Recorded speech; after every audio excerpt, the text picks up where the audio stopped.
There's always another angle to look at whatever thing you're dealing with in life. It doesn't matter what you're exploring, how intelligent you are, how calm and rational, and what sort of an expert you are in that field or that activity. There is always another angle. And this is very, very amazing and gives me a lot of hope and should also give you that much hope as well and reassurance that when you think you're doing amazing, there's a possibility for you to do even better. And when you come up against a brick wall and you feel you're struggling and stuck, there is always another way to look at that situation and how you can approach and resolve that problem.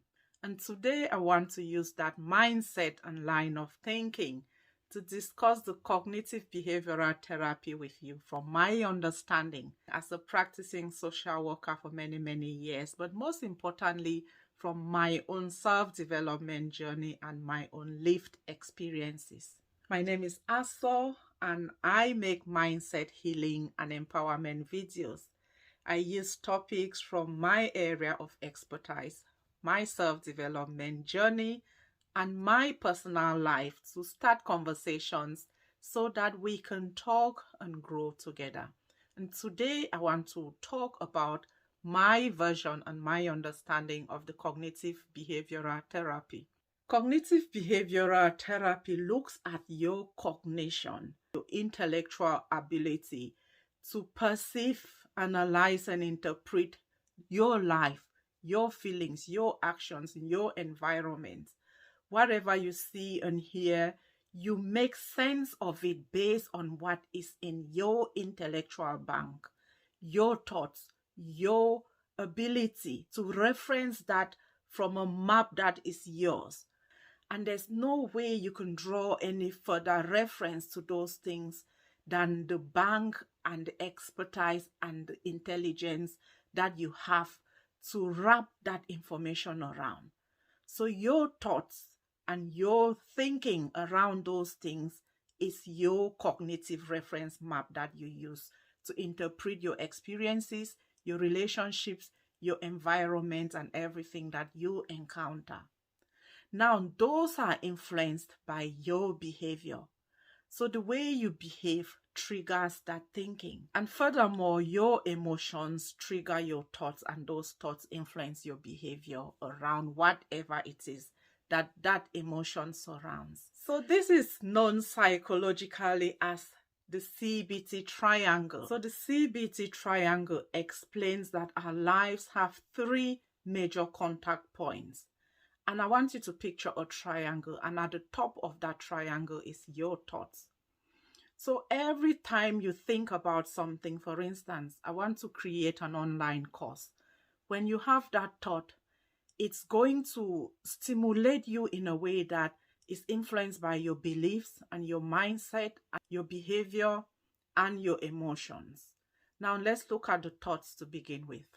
Creating an online course, if that's a thought that comes to my mind, that thought will be analyzed by my mind based on the reference map that I have in terms of creating a course, my area of expertise, my belief in self, and what knowledge I already hold around that thought that I just had.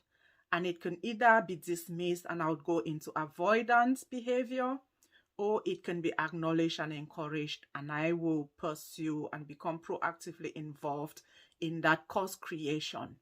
But whatever I think about will initiate an amount of emotion that can either be anxiety or excitement. Yes, that suits you. You'll be amazing at that course based on my reference points in relation to that thought that I just had. So my thoughts have just influenced my emotions, which have then influenced my behavior, whether or not I'm going to engage in actually actively creating the course. At the other end of my triangle is the behavior. So this could have also started as a behavior. For instance, I'm reading a book or scrolling through social media, and I've seen an advert that tells me to click and create a course. That advert and that behavior can then trigger a thought. She goes, oh, that's a good idea. You should go for that. Or it says, ooh, you absolutely crash and burn if you go down that road. And that thought will then trigger emotions of anxiety or excitement. And I can then follow that behavior through to thought to emotion, depending on wherever I started.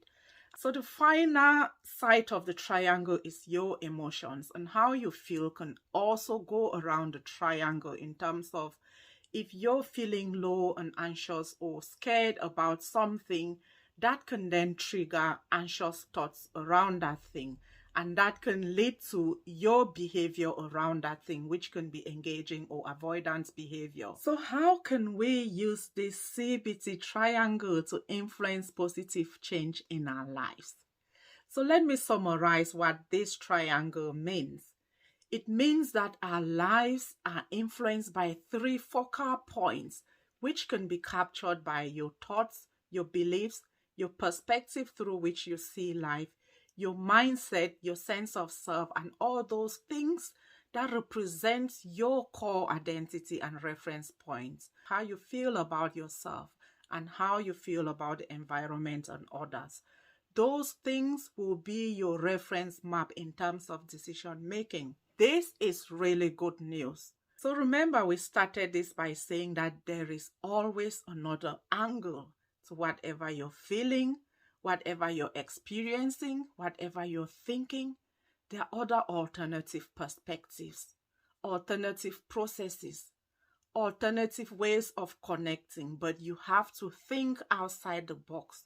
Think of your triangle. Don't get stuck on that emotion.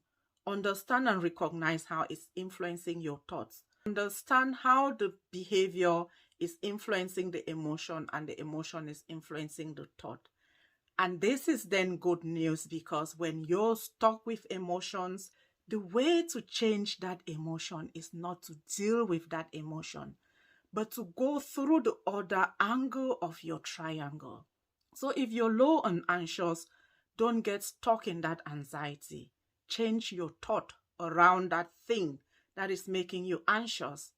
Change your behavior so that you can inject energy and motivation and then boost your mood, and in doing so, change that anxiety around that thing.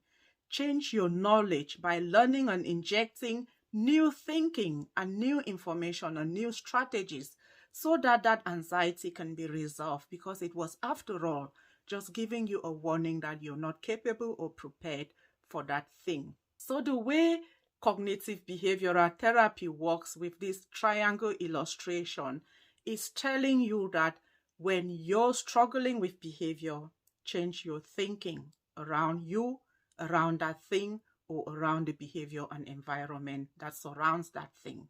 When you're struggling with thought, change your emotion, change your behavior. Go for a walk, go for a run, do some learning, do some sleeping, do some other thing in your other corner of the triangle that will change your perspective, change your angle, or change your thought around that thing. And you will find a different way into it, or a different way of seeing it. So it's either going to be change how you see it, or change how you think about it, or change how you feel around it. And then you will find yourself behaving, feeling, or acting differently around that thing when the mental, the social, and the emotional come together to complement you, or you find that you're doing really well in one and that is your way to go through to influence the other. If you're self-doubting, you can walk around the room and look at your graduation pictures. Look at a time when you did something amazing, when you believed in yourself, and that will give you reminders that you can do this. You may not have expert knowledge in that specific thing that gives you anxiety, but so was that learning that led to that graduation. You started anxious, you started nervous, but you went through all of it to point of graduation. And that means that this anxiety is at the starting point of a new learning process, one that you can also achieve and overcome, just like that certificate that is hanging on your wall. Just as every other thing that you've done that you're proud of And that will give you the ability to go back and sit down and approach that thing differently from another angle. As human beings, when we face challenges, we get stuck with that challenge. It's like, how do I resolve this homework? How do I complete this piece of work? And the more you stress about it, the lesser your focus and your cognitive ability to think about solutions for those things.